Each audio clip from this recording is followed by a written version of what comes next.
इब्राहिम अलैहिस्सलाम रात के सन्नाटे में आसमान की तरफ देखते। दूर दूर तक फैला हुआ नीला आकाश, उसमें टिमटिमाते हुए सितारे, सब कुछ बहुत सुंदर लगता था। एक रात उन्होंने एक चमकते हुए सितारे को देखा। उनके दिल में विचार आया, क्या ये मेरा रब हो सकता है? वो कुछ देर उसे देखते रहे, मगर थोड़ी ही देर में वो सितारा डूब गया, उसकी चमक खो गई। तब इब्राहिम अलैहिस्सलाम ने कहा, मैं डूब जाने वालों को पसंद नहीं करता। जो खुद गायब हो जाए, वो मेरा रब कैसे हो सकता है? फिर उन्होंने चांद को उगते हुए देखा। वो सितारे से बड़ा और ज्यादा रोशन था। दिल में फिर विचार आया, क्या ये मेरा रब है? मगर जब रात ढलने लगी, चांद भी ढल गया। तब इब्राहिम अलैहिस्सलाम ने कहा, अगर मेरा रब मुझे राह न दिखाए तो मैं भटके हुए लोगों में शामिल हो जाऊंगा। फिर सुबह हुई। सूरज पूरी शान से निकला। उसकी रोशनी चारों तरफ फैल गई।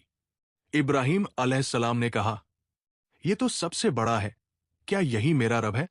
लेकिन जब शाम आई और सूरज भी डूब गया, तो इब्राहिम अलैहिस्सलाम का दिल पूरी तरह मुतमईन हो गया। उन्होंने साफ ऐलान किया, मैं अपना रुख उस जात की तरफ करता हूं जिसने आसमान और जमीन को पैदा किया। मैं शिर्क करने वालों में से नहीं हूं। ये कोई बच्चों की सोच नहीं थी। ये नबूवत से पहले अल्लाह की तरफ से दी गई गहरी समझ थी। इब्राहिम अलैहिस्सलाम सच्चाई तक पहुंच चुके थे। वालिद आजर से पहली बात। एक दिन इब्राहिम अलैहिस्सलाम ने हिम्मत करके अपने वालिद आजर से बात की। अदब और नरमी के साथ कहा, ऐ मेरे वालिद, आप उन चीजों की इबादत क्यों करते हैं जो ना सुन सकती है, न देख सकती है और न आपको कोई फायदा पहुंचा सकती है? आजर को ये बात बुरी लगी। वो गुस्से में आ गया, क्या तू मेरे माबूदों से मुंह मोड़ रहा है? अगर तूने ये बात न छोड़ी तो मैं तुझे सजा दूंगा। इब्राहिम अलैहिस्सलाम ने फिर भी नरमी नहीं छोड़ी। ऐ मेरे वालिद, मेरे पास ऐसा इल्म आया है जो आपके पास नहीं। आप मेरी बात मान लीजिए, मैं आपको सीधा रास्ता दिखा दूंगा। मगर आजर का दिल पत्थर हो चुका था। बुत तराशने वाला बुतों की सच्चाई कैसे समझता? कौम से सवाल जवाब। इब्राहिम अलैहिस्सलाम अब सिर्फ अपने घर तक सीमित नहीं रहे। उन्होंने अपनी पूरी कौम से सवाल करना शुरू कर दिया, ये क्या है जिनकी तुम इबादत करते हो? लोग बोले, हमने अपने बाप दादा को ऐसा करते देखा है। इब्राहिम अलैहिस्सलाम ने कहा, तुम और तुम्हारे बाप दादा खुली गुमराही में हो। ये बात सुनकर कौम भड़क उठी। किसी ने कहा, ये लड़का हमारे खुदाओं का दुश्मन है। बुतों की बेबसी साबित करने की योजना।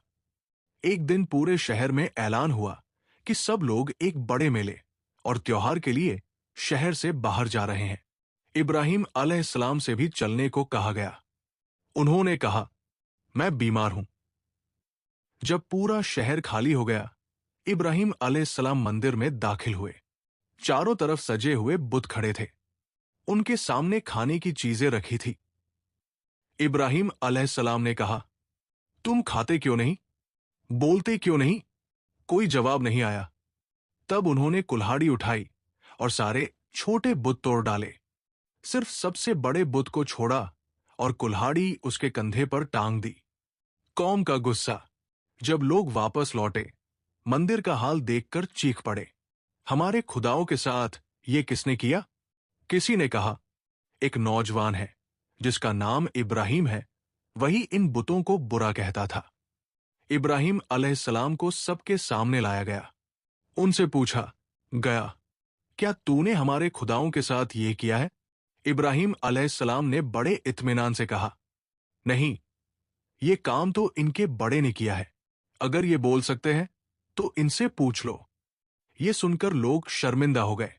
उन्हें समझ आ गया कि बुत कुछ नहीं कर सकते, लेकिन हठ और घमंड ने उनकी आंखें बंद कर दी। नमरूद तक बात पहुंचना।